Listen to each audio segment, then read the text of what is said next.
শেখ হাসিনা আমাদের magical lady, আমাদের জন্য কি ম্যাজিক দেখাবে? সাংবাদিকরা যাতে আর আমাদের সমালোচনা করতে না পারে সেই জন্য ভারতকে বাংলাদেশ বিক্রি করার একটি ষড়যন্ত্র চালে এই দেশের মানুষের যারা সব সময় অপপ্রচার চালায় তাদের একটি মুখরোচক গল্প। সব আছে, দাম কেন, এই কেন, সেই কেন, এগুলি দুষ্টু প্রশ্ন।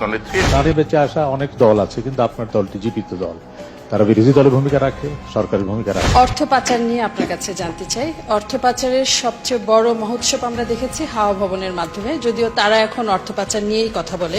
আপনার মতন ধী শক্তি সম্পন্ন, মেধা সম্পন্ন, জ্ঞানী প্রাজ্ঞলোকের কাছে কোনো প্রশ্ন করার অধিকার আমার নেই। সবাই এমন ভাবে তাকায় যে আমরা আসলে আদার ব্যাপারে জাহাজের খোঁজ নিতে গেছি, কিন্তু এবার মনে হয়েছে যে না, আমাদেরও জাহাজের কারবার আছে। আপনাকে অনেক ধন্যবাদ। এবার আপনার সম্মানটা দেখে G20-তে আমরা গর্বিত।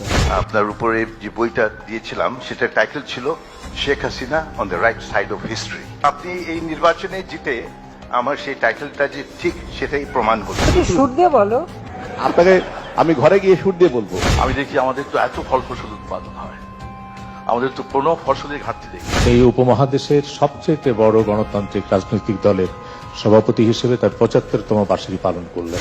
এত প্রোডাকশন বাড়ছে, কিন্তু তারপরেও বাজারে অভাব কেন? মিডল ক্লাস যে কত বড় হয়েছে, যারা ডিম খাওয়ার স্বপ্ন দেখে না। কোনো টাঙ্গাইলের শাড়ি, এটা সফিপুর, এটা নাম দিতে পারো সফিপুর সিফন। বাহ।